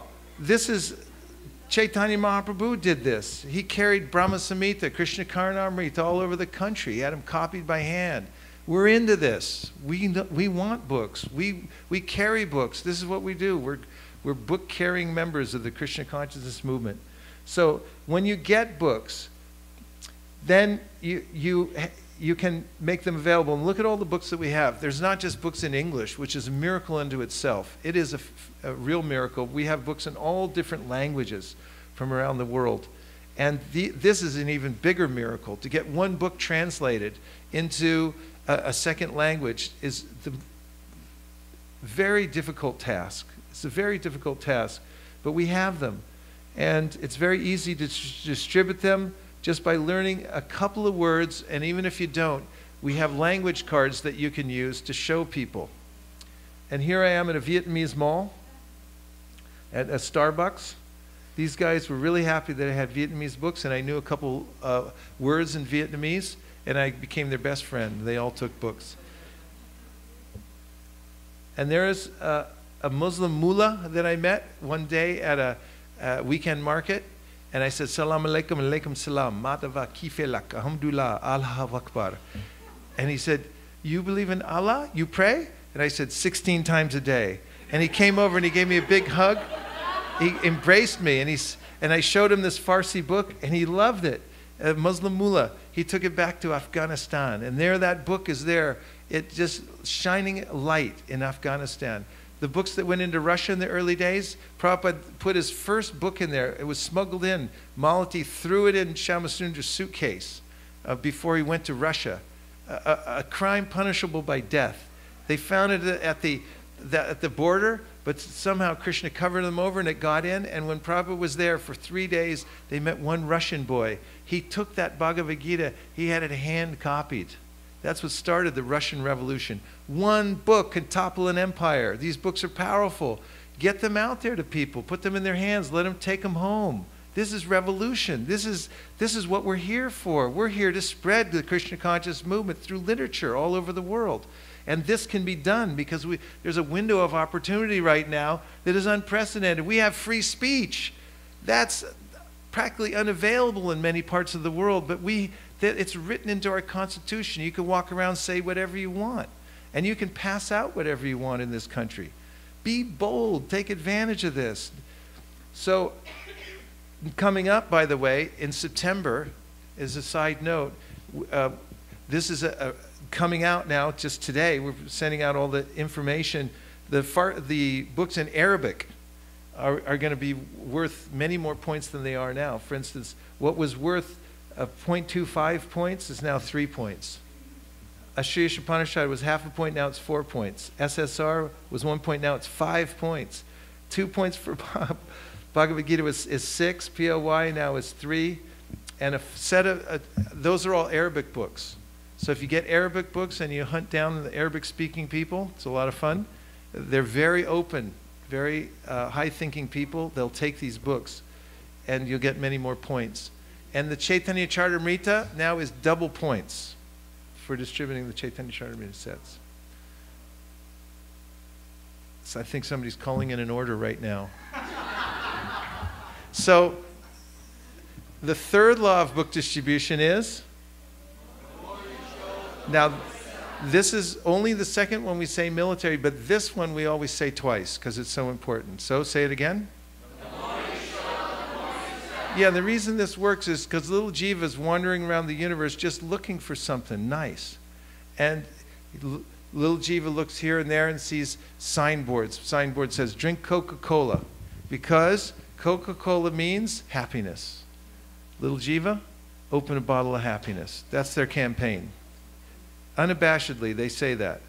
So little Jiva sees that and he says, okay, I'll stop on my way home and get me a big case of Coca-Cola and open a bottle of happiness. He brings it home, he takes the bottle out, he opens it up, and then every cell in his body is saying, don't put that inside here, little Jiva. And little Jiva says, no, I saw it on the signboard. It said, open a bottle of happiness. So he glunk, glunk, glunk, sugar water. Did he get happiness? No, he got sugar water. But little Jiva's getting sugar water everywhere he goes and not getting the real thing, but he's looking for it everywhere. That's his whole plight in the material world, just loitering and looking, trying to find some little happiness. So if you just show Krishna book, you just set up a stand anywhere, little Jivas will just migrate over there and start going, what is this? If they see it, they'll start looking at it. And everywhere you set up a stand, police will come over, the big crowds of people show the Bhagavad Gita. You can go to events. Here's the Pumpkin Festival we do every October near where we live in a Bay Area. And I finally figured out why we do so big there, because the books are the same color as the pumpkin. Diwali events. And here's the Smart Box. It's just a little vending machine. We have 125 of these set up. You got them here? And if you're the kind of person who likes to distribute books while you sleep, this is for you. Smart Table. There's Shivas Pandit just standing out there meeting people. Srila Prabhupada said, I want everyone to have a set of Bhagavatams and Chaitanya Charitamritas. And Tom Hopkins, the greatest salesman in the world, said, sell in bunches like bananas. And look at that. These are in bunches. So you can take Bhagavatams out, and if you just show them to people, this is one house we went to. This is SKP. Sri Krishna Purushottam is on the right. He's our co-Sankirtan leader. I was going up and down the hall. He was standing outside this one apartment. He asked me, come over here, stand here. Because they were trying to decide whether to invite us in or not, because they knew it was going to be trouble. So with me standing there too, you know, they came back and they go, okay, come in, you know. So he came in and started showing them the Bhagavatam, and they said, we don't have any space. We would, but we don't have any space. I looked around and I saw this shelf. That's where the red arrow is. There were all these stupid games and books that are ludicrous, crazy, stupid books, magazines, hairbrush, old stuff they hadn't looked at in years. I said, what is all this junk? Why don't you just take this out? I said it nicely. And so we started taking out all their junk and put it in the Bhagavatam, cleaned the shelf off, and there it is, in that tiny little apartment. And that's what happens. When you bring Krishna in, then all the other junk goes out. And it's amazing. You put in a set of Bhagavatams, they're never the same. Their whole life changes. And so you just have to bring it in, show it to them. It's like, how do you sell Bhagavatam? Show people. How many are you going to sell if you don't show people? Approximately how many will you sell if you don't show any or talk about it? Keep them in the box, leave them in the basement, or better yet, don't even order them at all. How many are you going to sell? Approximately how many? Approximately 0. But if you take them out and you start showing people and you go around and say, hey, look at this, look at that, look at this, look at that. Little Jiva's wandering around. If you can buy Coca-Cola, for heaven's sake, and think it's a bottle of happiness, you can surely convince them that this will actually bring them happiness. It makes a lot more sense. Okay, here's a Muslim guy from Morocco. Chaitanya Charitamrita. Can you sell Chaitanya Charitamrita? Say yes. How do you do it? The more you show, the more you sell. The more you show, the more you sell. Shraddha's going around door to door. Looks like she just came back from initiation ceremonies out. She's got the little dot on her forehead. She's going around showing people. The guy from Morocco says, come on in, I'll take a Bhagavatam set. He's a Muslim. He bought the full set of Chaitanya Charitamritas. So how do you do it? Show people. And just tell them it's a good idea, and they'll believe you. Okay, then you can put them all together. Put all the books all in one shelf. Include the shelf. And throw in Madungas and everything else. What happens if you show this to people and say, why don't you take it? What happens? What happens? Say, they take it. Why do they take it? Because little Jiva's wandering around the universe. And if you show him stuff, he'll take it. You say, little Jiva, look at this. It's a whole set of Bhagavatams, Chaitanya Charitamritas, every book we have in publication, plus all the lectures. It's got kartals, it's got Madunga, it's got a picture of the Parampara, it's got a lifetime subscription to the Back to Godhead. Jiva, what do you think? No, all right, I'll take it. Why wouldn't he take it? Got nothing else to do. Okay, Motel Gita. I just upgraded this. I had it at 350,000. Now they just told me it's up at 400,000 Bhagavad Gitas. So Mayapur Vihari comes to me one morning. I'm sitting there chanting japa, minding my own business. He comes up and he says, hey, I got an idea. I want to put Bhagavad Gitas in all the motel rooms. I said, oh my God, why did we didn't think of that before? Please go for it. And he just burst like, shot at from a cannon, started selling them. We got on TV out there. Everyone's like, oh my God, they're putting Bhagavad Gitas in hotel rooms. And it just so happens 65% of the hotel rooms are owned by Gujaratis. If that isn't Lord Chaitanya's arrangement, I don't know what is. But these whole cities are arrangements by Lord Chaitanya. The whole thing is set up for Sankirtan. And unless you're begging for it, unless you try for it, you're not going to see it. You'll just think, oh, life's a big boring thing. Everything's hard. I hate my life, you know.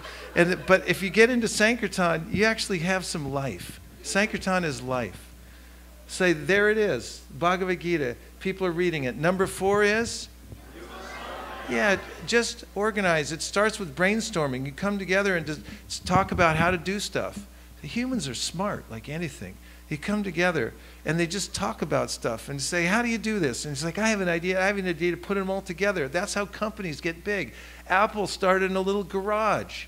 It was just Steve Jobs and Steve Wozniak. They said, this is good. I think we have something here. Let's talk about it. They started doing it. They got a little company together, tiny little company. Everyone thought, a bunch of punks, get out of my way. But then they started talking, organizing. Then when they got their corporation going, they'd go and meet together at Pajaro Dunes, and they'd talk about, like, how do we make this better? They're the biggest company in the world now. How did they do it? They started in a garage. Where are you guys starting? In a little place here in Naperville. How do you spread this all over Illinois and then all over the world? Just get together and organize yourselves. You're the smartest people on the earth. I guarantee you're in the top percentile, the smartest people anywhere. I know, I've been around, I've seen. You guys are it. Just get together and talk and figure out how to do this. And if you just talk amongst yourselves and set some goals, you can rock the world. That's what you want to do out of Naperville, rock the world. You should have a t-shirt like that. Here's Prabhupada's idea. With a view towards achieving aforementioned purposes to publish and distribute periodicals, magazines, books, and other writings. It's right there as the 7th purpose that'll achieve all the other things, which means building stuff, natural way of life, bringing people closer to Krishna consciousness. It all starts, the tip of the spear is book distribution. Organize, get yourself a calendar. And designate the times that you're going to do things. Make goals, because as soon as you make a goal, and it's very clear what the goal is, then immediately all the means to do it will flow into your community, into your mental system, as soon as you commit to the goal. Growth in North America, it started with this drastic growth when we made a goal in North America to do at least, first we started first 2 years, 20% increase, 20% increase, then 10, 10, 10. And we've gone from $750,000 to $2.2 million to the BBT just by setting goals and working together. So you can do it too. That's our first little book room at ISV when we were starting off. And now tens of thousands of books flow into the parking lot every week. Because it's just grown through the process of organization. So use all the modern means that you can, apps, everything that you normally use, report your scores to the newsletter, and that is the process of organization. So what's the first law of book distribution? Your sadhana must be strong. Say it. Second is? Get books. Let's try it again. Second is? Get books. Number 3, you say twice. And number 4? Oh, sorry. And number 4? You must organize. And if you follow these 4 laws of book distribution, you will build a book distribution empire here in Naperville. And that's why I came here, besides to get your association, is just to tell you that, is you're on the verge of rocking the world from here in Naperville, and you're going to build a beautiful brand new temple, and you're going to, this is going to be a beacon of light. It already is, but it'll become more and more. And if you put book distribution on the forefront, then all your other programs will increase precipitously by Lord Chaitanya's mercy. Not only that, all the devotees who come here will feel the sense of mission, and they'll come up to the position of Madhyama Adhikaris. And that's where you want to be. Because Kanishtas sit around and fight with each other all day long. That's what they do. And Madhyama Adhikaris sit around and think about how to spread Krishna consciousness all over the world. Take your choice. Which would you rather have? So this is important. And you are ready for this. You were born for this. You're here in Naperville for this purpose, in this little outpost. It's a staging area to spread this all over the Midwest and then all over America and beyond. Hare Krishna. Thank you. Thank you. So I'm just going to end. We have 30 seconds for a bhajan.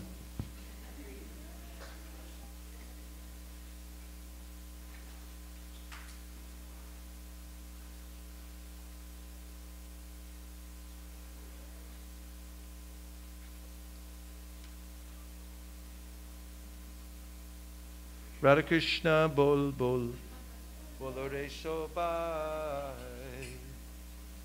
Bolo. Radha Krishna bol bol, bolo re shobai. Eshika diya, Shabna diya, Preche neche gornitai.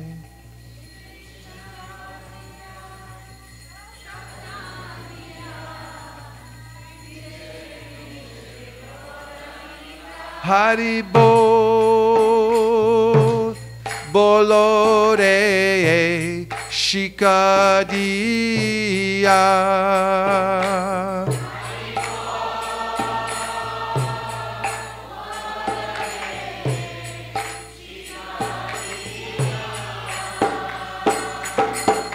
Radha Krishna bol bol, bolo re shobash.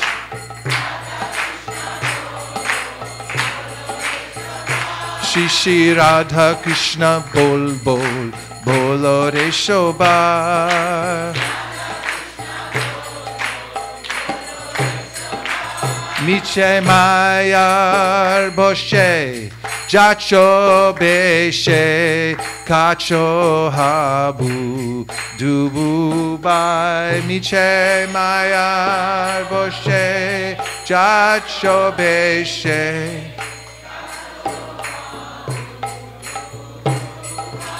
Hari bo bolo re miche mayar boshe.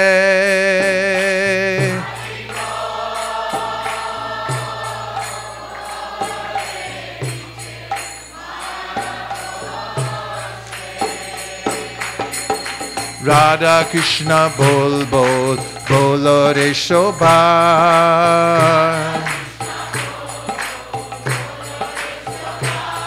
Shri Radha Krishna bol bol, bolo re shobha. Jiv Krishna das, e bishvas, kole toar, duko nai jiv.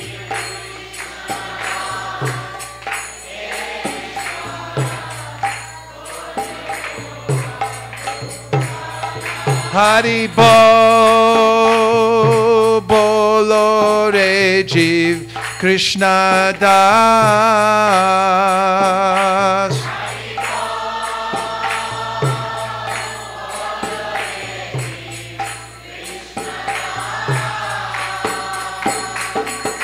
Radha Krishna bol bol, bolo re Shobha.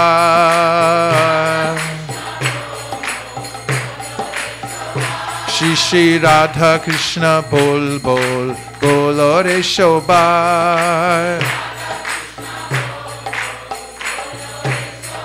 Radha Krishna bolo, Shange cholo, e matra bika chai. Oh, I'm sorry, wrong one. Shabulbe, Shabulbe jabe, Pulakahabe, Jorbi anki bolita. Krishna bulbe jabe, Pulakahabe. Krishna bulbe jabe, Pulakahabe, Jorbi anki bolitai. Krishna bulbe jabe, Pulakahabe. Gotta put your hands up. Krishna bulbe jabe, Pulakahabe, Jorbi anki bolitai. Krishna bolbe jabe, Pulakahabe, Jorbi anki boli. Haribo, bolo Krishna bolbe jabe. Haribo, bolo Krishna.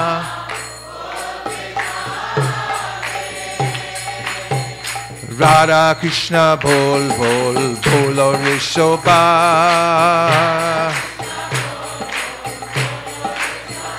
Shri Shri Radha Krishna bol bol, bolo re Shobha.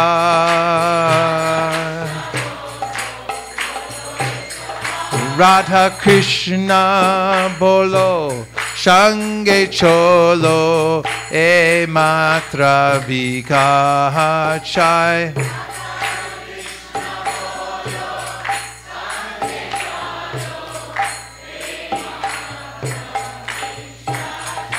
Haribo, bolo Radha Krishna bolo.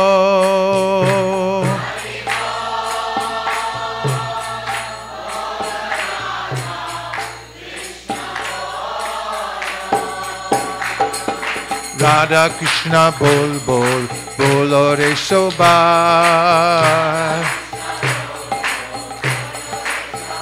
Shri Shri Radha Krishna bol bol, bolo re Shobha. Jai Shakal Vipod, Bhakti Vinod, Bolin Jako Nom Nam Gai.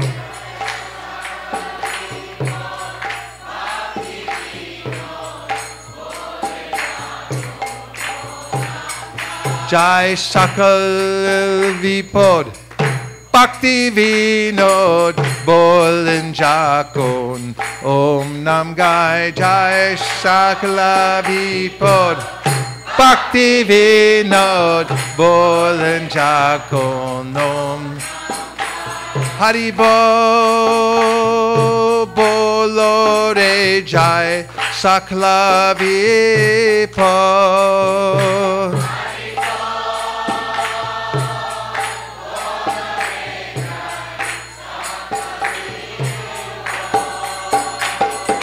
Radha Krishna bol bol, bolo re Shobha.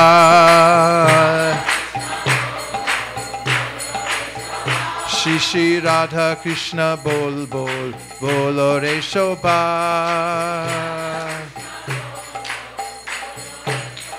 Jai Shakla Vipod Bhakti Vinod, Bolin Jakon Om Nam Gai. Bolin Jakon. Radha Krishna bolo shange cholo e matra bikaha cha. Radha Krishna bolo shange cholo e matra. Krishna bolve jabe pulakahabe jorbi anki boli thai. Krishna bolve jabe. Jiv Krishna Das e Vishwas Korleto Arduko Nai Jiv Krishna Das Miche Mayar Boshe Chacho Beshe Kacho Habu Dubu Bai E Shikaria Shabnadia Preche Neche Gornitai Haribol, Haribol, Haribol, Nitai Goda Haribol.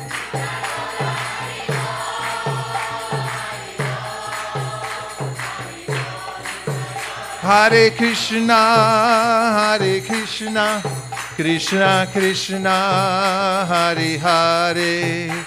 Hare Rama, Hare Rama, Rama Rama, Hare Hare.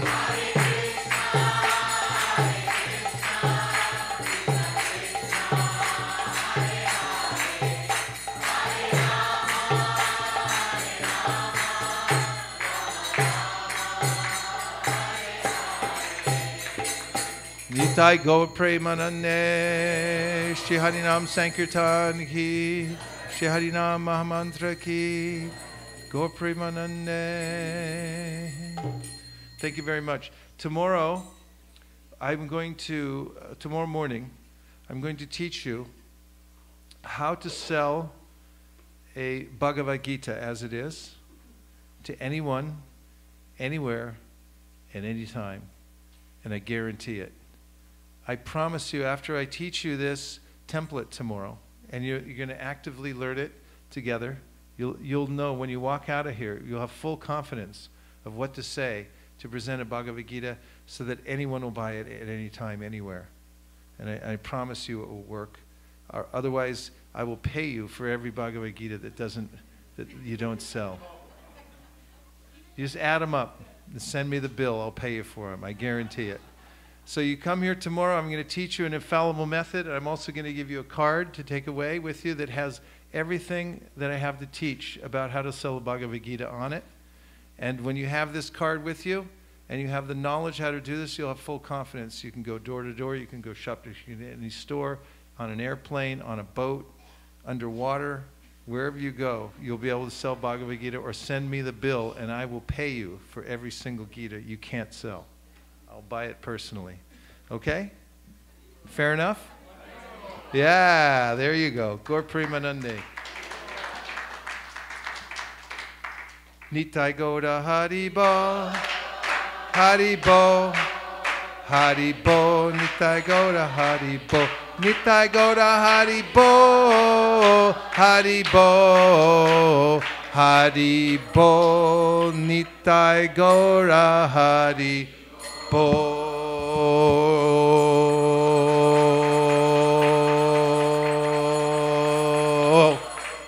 Vanchakalpataruscha kripasindhaveva cha patitanam pavanebhyo vaishnavebhyo namo namaha.